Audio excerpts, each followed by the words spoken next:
আমরা দেখি যে অ্যাকাডেমিক স্কোর তারা যখন যোগ করেছেন তখন তারা দেখেছেন যে 26, 24, 27, 28 তো এরকম নাম্বার তাদের অ্যাকাডেমিক স্কোর থাকছে।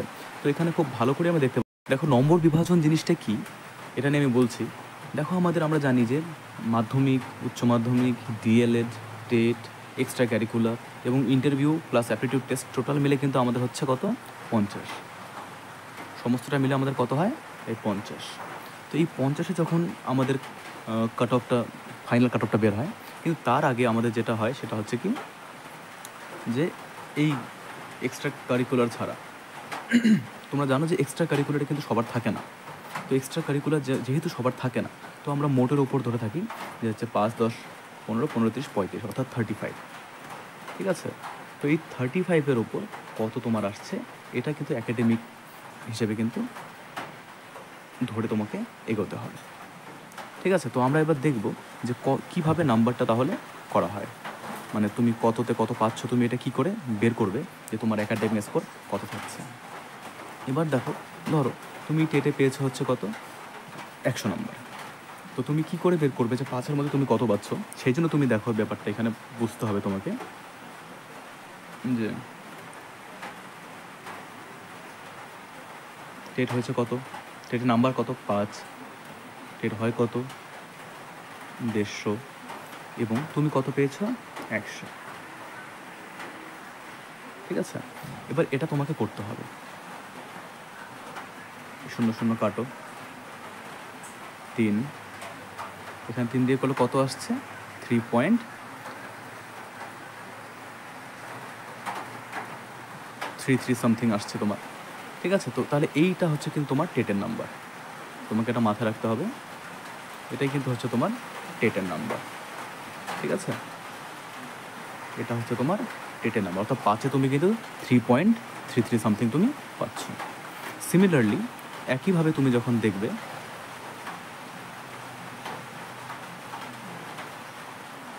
এবার যদি তুমি ধরো যে মাধ্যমিকে থাকে আমাদের 5 নাম্বার। তো তুমি মাধ্যমিকে, আমি তোমাকে দেখাচ্ছি বিষয়টি আবার। মনে করো মাধ্যমিকে থাকছে কত নাম্বার? 5 নাম্বার। মাধ্যমিক ধরো তুমি 700-তে দিয়েছো, আমি 2012 থেকেই বলছি, এবং তোমার স্কোর কত আসছে? সাপোজ তোমার আসছে 420 আসছে। তাহলে দেখো তুমি বের করো এটা।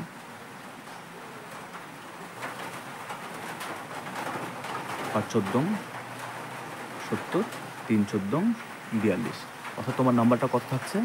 3। অর্থাৎ মাধ্যমিকে তুমি পাচ্ছ 5-এর মধ্যে 3। একইভাবে তুমি যখন এইচএসে দেখবে, দেখো ওখানে এইচএসে থাকছে কত? 10। হয়েছে কততে? 500 ধরো, এবং তুমি স্কোর করেছো 300। তাহলে তোমার 10-এর মধ্যে তুমি কত পাচ্ছ? এই 0 0 কাটো, 5 2 10, 3 2 6, অর্থাৎ তুমি 6 পাচ্ছ। তাহলে তোমার এইচএসে নাম্বার থাকছে তোমার 6। এবার তুমি মনে করো ডিএলএড সেমভাবেই তুমি বের করবা। আমি দেখাচ্ছি যে কী করে করবেন, বিষয়টা দেখো ভালো করে এখানে, তাহলে বুঝতে পারবে যে ধরো যে ডিএলএড নাম্বার আছে কত? ডিএলএড নাম্বার আছে কত নাম্বার? 15। নতুন যারা ডিএলএড দিচ্ছে তাদের হয় পরীক্ষা 800-তে। সাপোজ তুমি 600 পেয়েছো, তাহলে তোমার কত থাকছে ডিএলএড? এই 0 0 কাটো, এই 0 0 কাটো, তুমি এটা কাটো, 3 2 দিয়ে কাটো, হচ্ছে তোমার 3, এখানে থাকছে কত? 4। তাহলে এখানে কত? 3 15 45, তো 45/4, তাহলে 4 11 44, এদিকে 1.2, অর্থাৎ 11.2। তো এইভাবে কিন্তু তোমাকে অ্যাকাডেমিক স্কোরটা বের করতে হবে এবং তারপর দেখতে হবে তোমার কত থাকছে। তো আমি যদি এখানে বিষয়টি দেখি,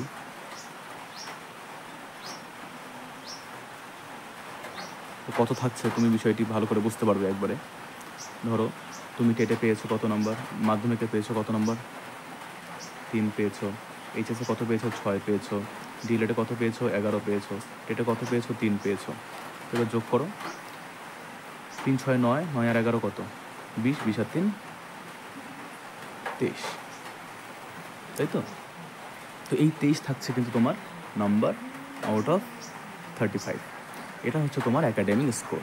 তাহলে তোমরা বুঝতে পারলে যে অ্যাকাডেমিক স্কোর তোমরা কী করে বের করবে, ঠিক এই পদ্ধতিতে তোমরা অ্যাকাডেমিক স্কোর বের করবে। ঠিক আছে, আরেকটা বিষয় যেটা আমি বললাম তোমাদেরকে যে সিট কনভার্ট, দেখো সিট কনভার্টটা কিন্তু ডিপেন্ড করে যে কতটা ভ্যাকেন্সির ওপর কিন্তু ইন্টারভিউ নেওয়া হচ্ছে এবং তারপর কতটা ফিল আপ করা হলো, অর্থাৎ ভ্যাকেন্ট কতটা ফিল আপ করা হলো।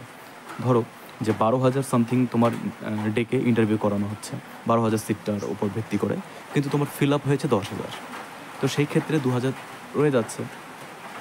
তো তারপর সেইটাকে ডিপেন্ড করে তোমার সিট কনভার্ট করা হয়। তো এই সিট কনভার্সন বিষয়টা টোটালি ডিপেন্ড করা হচ্ছে number of vacancy, number of recruitment, অর্থাৎ কতজনকে করাবেন সেটার উপর ডিপেন্ড করে, এবং তারপর কতটা ফিল আপ হলো, বাকি যে অবশিষ্ট থাকলো সেটা তখন কী হয়ে যায়, ধরো জেনারেলে যতটা ছিল, এসসিতে যতটা ছিল অতজন ক্যান্ডিডেট নেই, এর ফলে কী হয় সেটা তখন চলে যায় জেনারেলে, বা জেনারেলে যতটা ছিল কেউ হয়তো জেনারেল কাট অফ ক্লিয়ার করলো, যেটা আমরা বিভিন্ন পরীক্ষা দেখি। তো সেটা সাধারণত টেটের ক্ষেত্রে অ্যাপ্লাই হয় না, তবুও আমরা দেখি যখন তার নাম্বারটা অনেক বেড়ে গেছে তখন সে অ্যাজ এ জাজ হয় কী হিসেবে, জেনারেল হিসেবে সে তাকে জাজ করা হয়। এবার বিভিন্ন বিষয়ের উপর ডিপেন্ড করে, বা পিএইচ ধরো, পিএইচ যতটা সিট ছিল অতজন ক্যান্ডিডেট নেই, বা এসটি যতজন সিট ছিল অতজন ক্যান্ডিডেট নেই। তো এগুলো বিভিন্ন বিষয়ের উপর ডিপেন্ড করে কিন্তু আমাদের সিট কনভার্সনটা হয়ে থাকে। তো এটা ডিপেন্ড করে সিটের ওপর। কীভাবে করা হয় এই বিষয়টি ডিপেন্ড করে দুটি জিনিসের ওপর। প্রথমত যারা 14তে পাশ করেছেন তারা সম্ভবত আমরা দেখি যে বেশিরভাগ ক্ষেত্রেই তারা মাধ্যমিক দিয়েছেন হয়তো 2007, 8 কিংবা 9 কিংবা 10, 11, এবং যারা 2017-তে কিংবা 2022-এ টেট দিয়েছেন তারা মাধ্যমিক দিয়েছেন সাধারণত, যারা 17-তে তারা দিয়েছেন হচ্ছে 2016-র আগে দিয়েছেন বা 16-তে দিয়েছেন, আর বা 15-তে দিয়েছেন, আর যারা 22-এ দিয়েছেন তারা হয়তো 20 অবধি মাধ্যমিক দিয়ে তারা পরীক্ষা দিয়েছেন। তো এই ক্ষেত্রে একটা জিনিস আমাদের মনে রাখতে হবে খুব ভালো করে, যে ডিপেন্ড করতে হবে যে পুরনো যে যারা রয়েছেন, ঠিক আছে, যারা পুরনো রয়েছেন তাদের কথা আমি এখানে বলছি।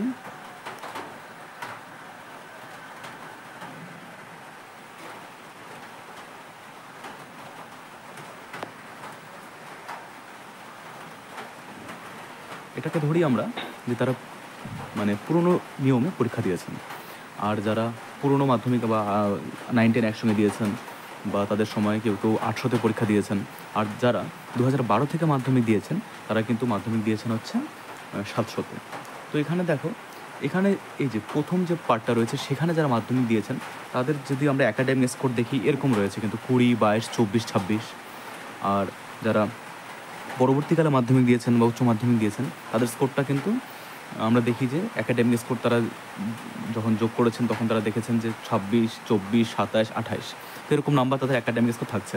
তো এখানে খুব ভালো করে আমরা দেখতে পাচ্ছি যে পুরনোদের কিন্তু অ্যাকাডেমিক স্কোরটা কম রয়েছে, কারণ তাদের আগে সেইভাবে কিন্তু মাধ্যমিকে নাম্বারটা অ্যাভারেজে উঠতো না, কিন্তু নতুন প্যাটার্নে আসার পর সেটা কিন্তু অনেকটা বেড়ে গিয়েছে। এবং যারা করোনা টাইমে মাধ্যমিক দিয়েছেন তাদের উচ্চ মাধ্যমিক এবং মাধ্যমিকের নাম্বার তোমরা সকলেই জানো যে কোন হারে তারা নাম্বারটা পেয়েছেন। তো এই ক্ষেত্রে আমরা যদি দেখি যে এখানে ধরুন যে কেউ মাধ্যমিক দিয়েছে, নাম্বার পেয়েছে অ্যাকাডেমিক স্কোর 20, 22, 24, 26, এদের যোগফল কত হচ্ছে তোমরা দেখো ভালো করে, যে 20, 22, 42, 24, 66, 92, তাহলে এখানে কত আসছে আমরা যদি যোগ করি এখানে দেখছি আমরা 92 আসছে। আর এটা যোগ করো, এটা যোগ করলে তোমরা বুঝতে পারছো 26, 24, 50, 50 এদিকে হচ্ছে 55, মানে কত আছে 105, তাই না? 26, 24, 50 আর 27, 28, 55 হয় মানে 105। তো দেখো এখানে আসছে 105। তাহলে তোমরা দেখতে পাচ্ছ এখানে ভালো করে। এখানে এবার নাম্বার এদের ডিফারেন্সটা দেখো, নাম্বার ডিফারেন্স থাকছে কত, এদিকে 8 আর 5, 13, প্রায় কত নাম্বার ডিফারেন্স থাকছে, 13 নাম্বার কিন্তু ডিফারেন্স থাকছে। তো এবার এই ব্যাপারটাকে নর্মালাইজ করা হয় যখন আমরা দেখবো যে এই নাম্বারটা যে রয়েছে, তো এই যে এখানে 105 আর এখানে হচ্ছে 92, মানে এটা আমরা একটা অ্যাভারেজ বের করলাম। তো এই অ্যাভারেজটা বার করার পর যখন আমরা দেখলাম যে 13 এর কিন্তু ডিফারেন্স থাকছে এখানে, তো এই 13টাকে আমরা যদি কী করি, একটা নাম্বার কিন্তু তখন এটা পুরোপুরি পর্ষদের হাতে, তারা কিন্তু কী করে, যারা পুরনো সিলেবাসে পরীক্ষা দিয়েছে বা তুলনামূলকভাবে যাদের পরীক্ষা টাফ ছিল সেই সময়, সবাই জানে, আমরা সকলেই জানি যে পুরনো প্যাটার্নে পরীক্ষা নাম্বার তোলা কিন্তু ইজি ছিল না, আর নতুন প্যাটার্নে কিন্তু নাম্বারটা উঠেছে। এবং 2014 পরে অর্থাৎ 15 থেকে যে সিলেবাসটা চালু হয়েছে সেখানে তো MCQs রয়েছে এবং অনেকটা শর্ট নাম্বার রয়েছে, শর্ট কোয়েশ্চেন আনসার, ছিল, তো এই কারণে কিন্তু তারা বেশি করে নাম্বার তুলেছে এবং উঠেছেও তাদের মাধ্যমিক উচ্চ মাধ্যমিকে। তো তাদের এগ্রিগেটের উপর ডিপেন্ড করে কিন্তু এই জিনিসটা আসছে, ঠিক আছে।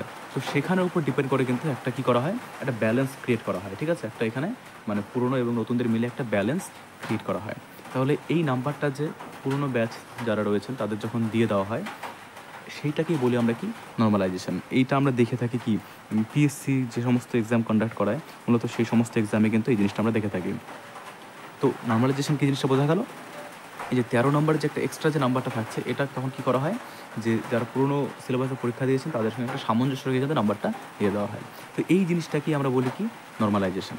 তো এটাকে ভালো করে মাথায় রাখবে, নাহলে কিন্তু একটা সামঞ্জস্য থাকবে না। কারণ পুরনো সিলেবাসে যারা পরীক্ষা দিয়েছে আর নতুন সিলেবাসে যারা পরীক্ষা দিয়েছে, দুটো কিন্তু টোটালি ডিফারেন্ট। তো সেই কারণেই কিন্তু একটা ব্যালেন্স রাখার জন্য এই জিনিসটা করা হয়ে থাকে। তো এটাকে বলা হয় কি, নর্মালাইজেশন।